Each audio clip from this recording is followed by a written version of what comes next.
Hello, my lovelies. Welcome to Life, Love, and Linguistics. I'm Sophia-Helene to treat. So I'm going to try to keep this one a little brief. I was reading earlier, and I read something. I've read it before, but I've never thought to do a dramatic reading until literally right now. So I busted out all my equipment, and as with all of my worst work, I am off script, so I'll try to keep the rambling to a minimum. I have a vague idea of what I want to say. So, the poem is from a book called A Rainbow Thread by Noam Sienna. It's an anthology of queer Jewish texts from the 1st century to 1969. So, a lot. And in the pre-modern voices section, one of the last things, actually, in the pre-modern voices section is a poem by one ben-Qalonymous, who was a philosopher, a writer, a translator in Provence, in France. He wrote a lot about Jewish life in Provence and in Catalonia. His work is satirical in nature, sometimes, frequently. So watch for the power structures that are being mocked here, not the individuals. Remember, satire punches up, bullying punches down. Okay? Satire punches up, cheap comedy punches down. So listen to who's actually being mocked here. That's the mark of satire. Also, before I start this, I just want to say, I'm all right. Everything's fine in my life. Everything's groovy. And this should not be an expression of my soul. I'll explain myself after. And to my trans audience, if you're feeling down, come back to this one when you're feeling better. So we're talking about genderfeels, and it's gonna get grim. Anyway, a dramatic reading. Here we go.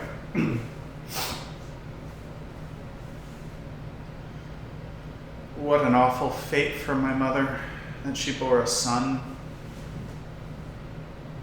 What a loss of all benefits. Cursed be the one who announced to my father, "It's a boy." Woe to him who has male sons. Upon them a heavy yoke has been placed.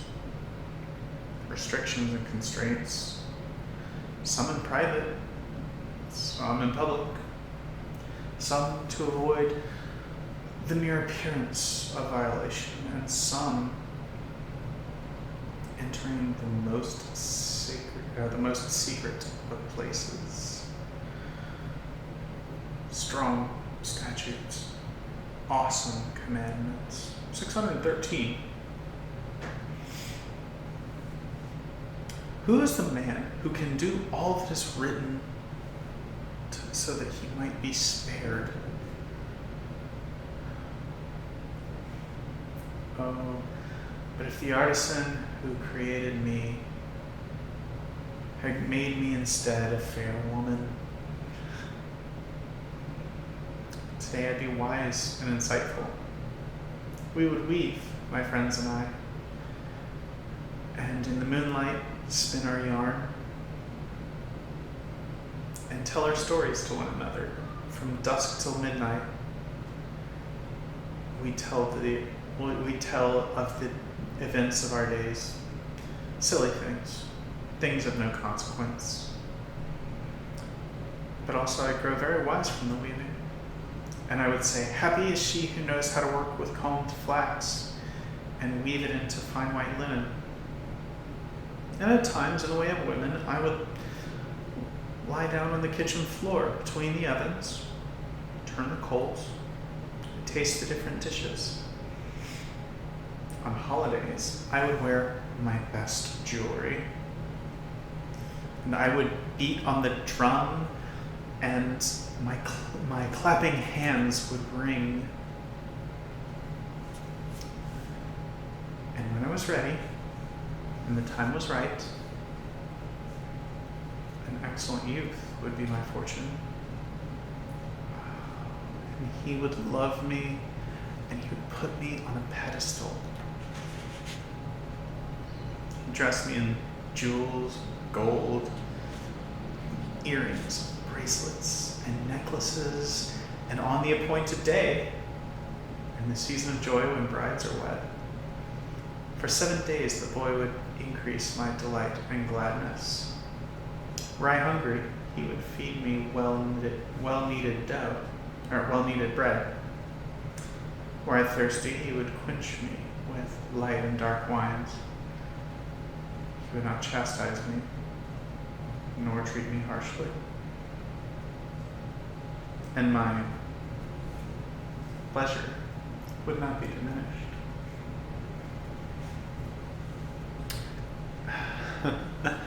Every Sabbath and each new moon would lay his head upon my breast. The 3 husbandly duties he would fulfill: rations, raiment, and regular intimacy. And the 3 wifely duties I would fulfill: blood, lights, and bread. Father in heaven, you did miracles for our ancestors with fire and water. You changed the fire of the Chaldees so it would not burn hot. You changed Dinah in the womb of her mother into a girl. You changed the staff into a snake in front of millions of eyes. And you changed Moses' hand leprous white, and the sea to dry land. In the desert, you changed rocks to water, and hard flint into fountains. Who then would turn me from a man to a woman? Were I only to have merited this, being so graced by goodness.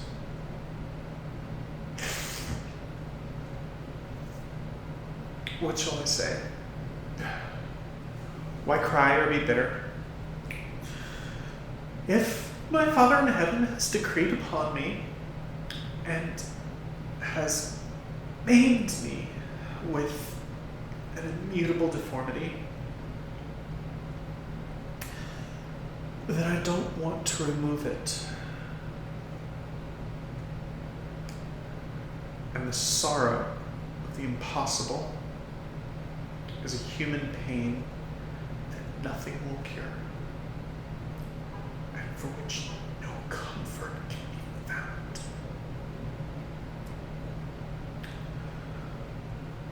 So I will bear and suffer until I die and I wither in the ground. And since I have learned from our tradition that we bless both the good and the bitter, I will bless in a voice hushed and weak. Baruch atah Adonai Eloheinu melech haolam. Shalom asani isha.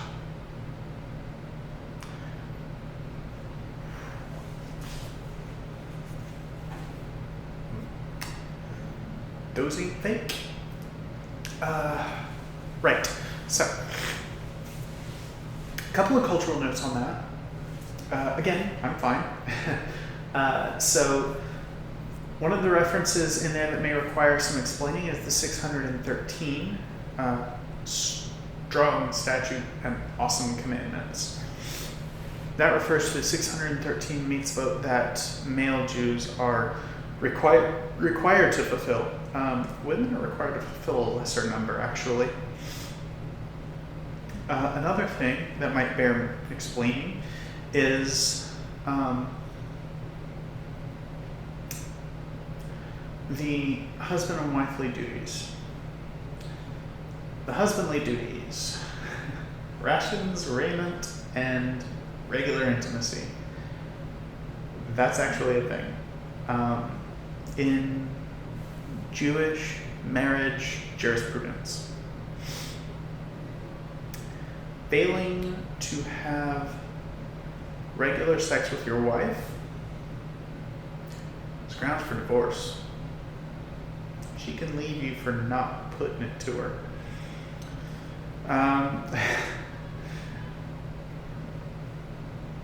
And marriage in the Jewish conception is a lot more egalitarian. So it's not like, okay, but if you do, you're going to be completely screwed. She's got options, bro. Stop your wife if she wants you to.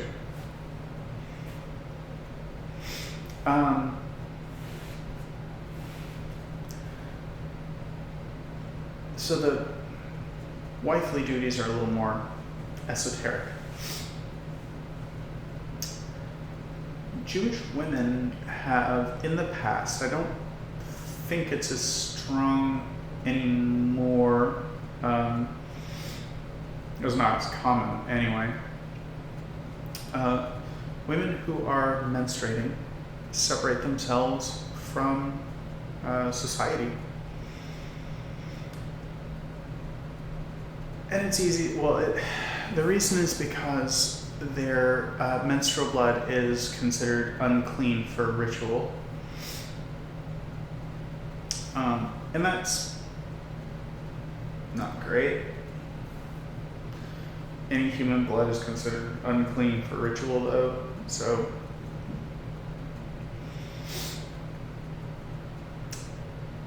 And you could see that as misogynistic. And, that's a valid interpretation, I'd say. But also you could see it as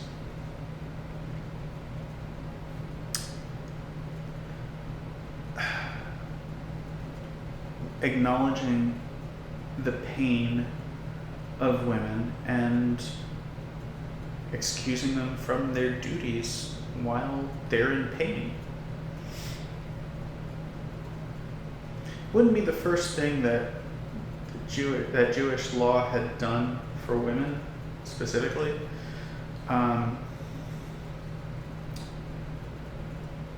So that's blood. Lights. On Shabbat we light 2 candles, one to remember the Sabbath, the other to keep it holy, and that's traditionally done by the matriarch. And then after you light the candles, you do Kiddush, which requires 2 loaves of challah. So that's the bread.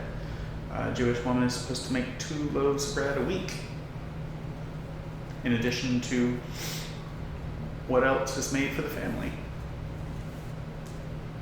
So the ending. Baruch atah Adonai Eloheinu melech haolam shelo asani isha. That means, blessed are you, Adonai, our God, Master of the universe, who has not made me a woman. That's part of the Birkot HaShachar. The Birkot HaShachar, the morning blessings. And men say, blessed are you, Adonai, our God, Master of the universe, who has not made me a woman. Women, traditionally, say, blessed are you, Adonai, our God, Master of the universe, who has created me as I am. I don't much care for that. I think when compared to the male blessing, it is a big yikes. So what I've done is I've started saying, Baruch atah Adonai Eloheinu melech haolam she'asani isha. bless you, Adonai, God, Master of the universe, who has made me a woman. Now, I want to be clear that this poem that we just read is not meant to be taken, or is not meant to be interpreted as the author being transgender or feeling thoughts about their gender.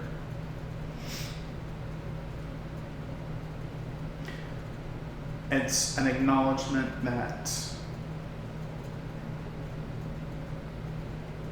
people get it. It's not one of those things that is so strange that it defies comprehension.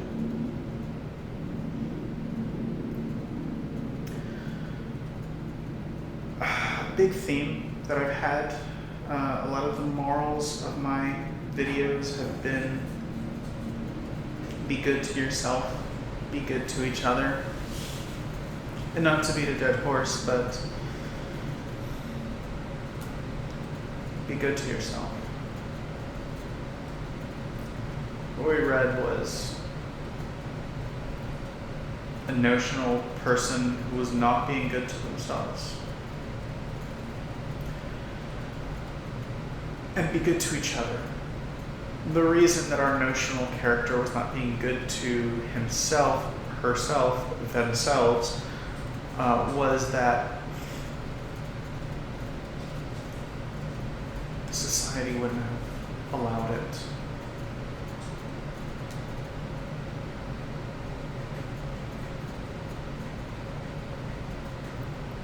I come from a religious background.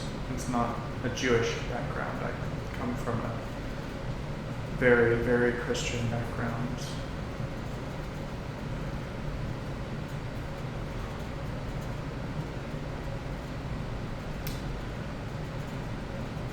If you have a faith that teaches that people like you are an abomination, your faith sucks.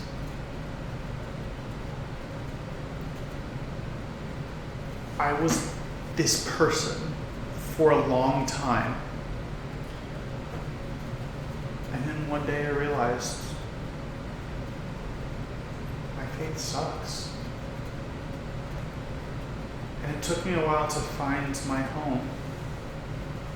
But I found my home. And you will too. Maybe it won't even be among the faithful. Maybe you'll find purpose in secular humanism. The only thing I'd ask is please don't be a new atheist asshole.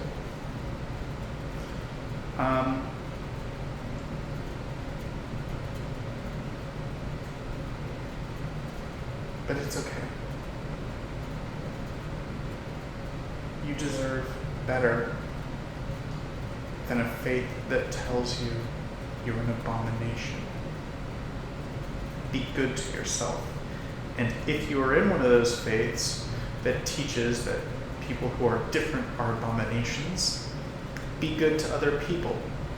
Don't be the person who says it. Push back when you hear people say it.